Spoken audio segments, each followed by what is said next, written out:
Welcome to Florida Statements. I'm Danielle Gavish. When it comes to sexual violence, Florida State University has a zero-tolerance policy.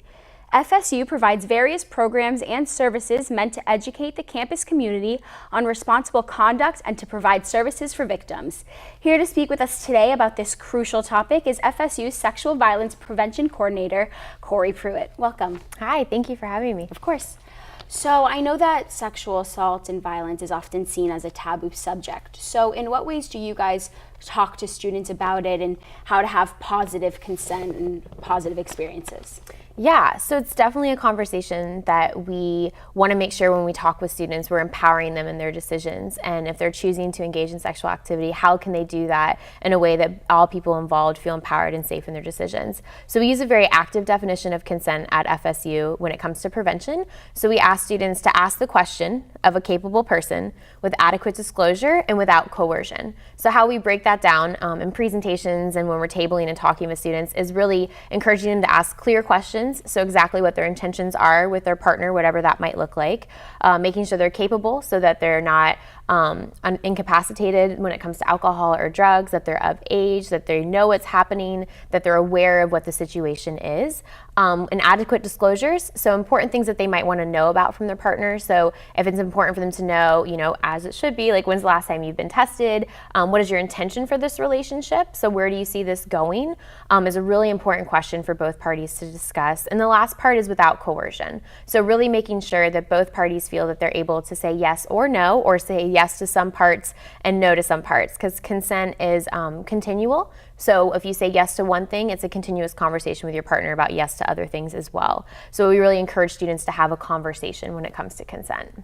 And what are some of the crucial statistics when it comes to sexual assault on campuses? So we know that FSU isn't unique. We know that sexual violence is something that's happening all across our nation on many different college campuses and in our communities. So we often acknowledge when we talk with students that power-based personal violence, which we deem as sexual violence, relationship violence, and stalking, occurs before people come to college, while they're in college, and after they leave. So we really want to make sure that everyone knows that this isn't just something that happens on a college campus, but we know nationally 1 in 5 women between the ages of 18 and 24 will experience sexual violence. We know on our campus, over 300 students worked with the Victim Advocate Program, which is our confidential space on campus, last year alone when it comes to sexual misconduct.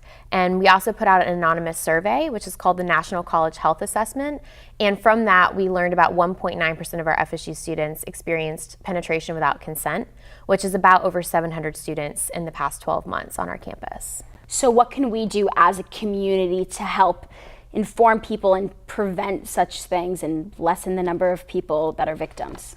Yeah, so prevention is key. Having conversations is the most important way that we're going to decrease the stigma when it comes to power-based personal violence in our community and on our campus. So when we talk about prevention as a community, we really look at the bystander intervention model. So beyond having conversations with students, we really want to encourage them to be involved, to react if they see something that they think is potentially a harmful situation. So with that, we are adopting Green Dot on our campus, which is a bystander initiative. And we're very excited because we actually just received a grant from the Department of Health to fund Green Dot on our campus for the next 5 years. So we're going to be able to hire, it's fantastic. And we're really excited. We're one of the few people that are selected in the state of Florida. So we're really excited for this opportunity to collaborate with our community partners, because Refuge House also received the grant to develop Green Dot in high school. So we're excited to see what that's going to look like.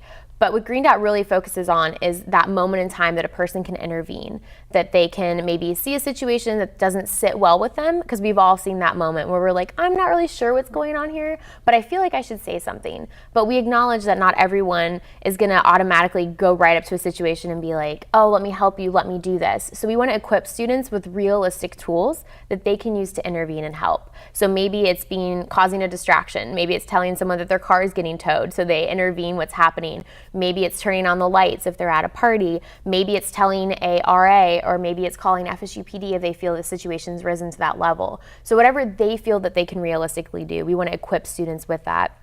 We also encourage proactive conversations.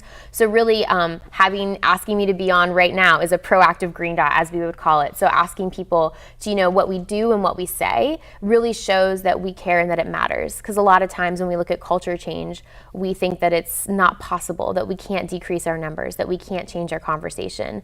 And the reality is that we can, and everything that every person does in every moment in time really does make a difference. And we're already seeing students engage in these conversations, and they're telling us about times that they're intervening. So I really think it's a great opportunity to really decrease those numbers and change our conversation around this issue.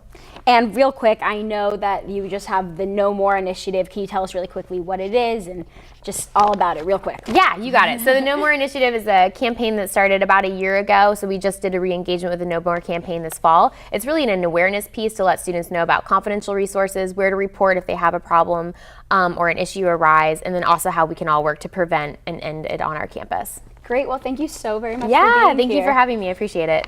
For information on FSU's no tolerance stance and education on prevention and intervention, please visit nomore.fsu.edu. That's it for this Florida Statement segment. You could see other interviews throughout the week on 4FSU. Remember, if you're 4FSU, then you're watching Comcast Channel 4. I'm Danielle Gavish. Thanks for watching.